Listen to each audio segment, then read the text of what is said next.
napenda kutoa pongezi zangu za dhati kwa washiriki wetu wote wa mashindano haya kwa kazi nzuri walioifanya. Kwa kweli kila mmoja wao ameonyesha umahiri katika kuisoma Qur'an tukufu.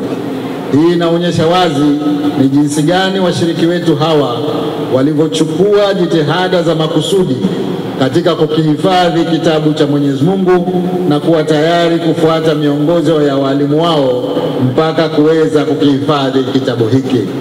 Dunia nzima leo imeshuhudia washiriki wetu jinsi wanavyokisoma kwa ustadi na weledi kitabu hiki kitukufu cha Qur'an. Ndugu wananchi na ndugu washiriki, mashindano haya yamekuja katika kipindi ambacho tumo ndani ya mwezi mtukufu wa Ramadhani, mwezi ambao iliteremshwa ndani yake hii Qur'an. Na kwa taarifa leo saa 1:39 viwanja vyote vimekwisha furika, na namna mashindano ya mwaka huu yalivyobarikiwa, mvua ilipotokea hatujui, kumbe imekuja kupooza joto, kuonyesha ili jambo la haki. Mimi kama mwenyekiti wa haya mashindano nashukuru Watanzania wote kwa ushirikiano wao, kwa mwitikio wao. Lau wasingelituitikia, haya yasingeitwa kuwa mashindano makubwa zaidi ya Qur'ani tukufu ya mabara yote ulimwenguni. Hatuna la kusema. Al-Hikma Foundation tuko vizuri na tunaendelea kulelewa na Mola wetu mlezi, na tegemeeni yajayo ya mwakani yatakuwa ni mazuri zaidi kuliko mwaka huu. Asanteni sana.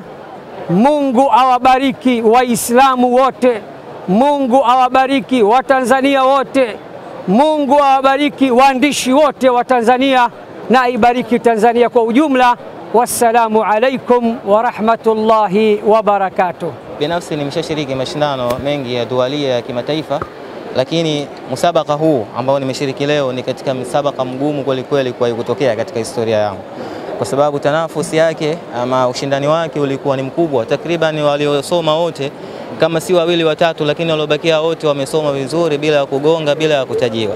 Kwa hivyo ni musabaka ambao ni mgumu kweli kweli. الترتيب الثاني، وأشعر يعني بفخر واعتزاز بكتاب الله عز وجل. نسأل الله أن يرزقنا العمل به وتلاوته أناء الليل وأطراف النهار يا رب العالمين. معاملة الشعب الطيب، شعب تنزانيا شعب طيب، شعب جميل، يحب أهل القرآن، يحب المشايخ، يحب العلماء. يعني هذه ذاكرة لن تمحى يعني مني، أو لم تمحى يعني من ذاكرتي، ذكرى لن تمحى من ذاكرتي إن شاء الله ما حييت. أسأل الله أن يوفقكم لخدمة القرآن الكريم، وأن يزيدكم من فضله، وأن يمن عليكم بالأمن والأمان، ويرزقكم الإخلاص والقبول في القول والعمل.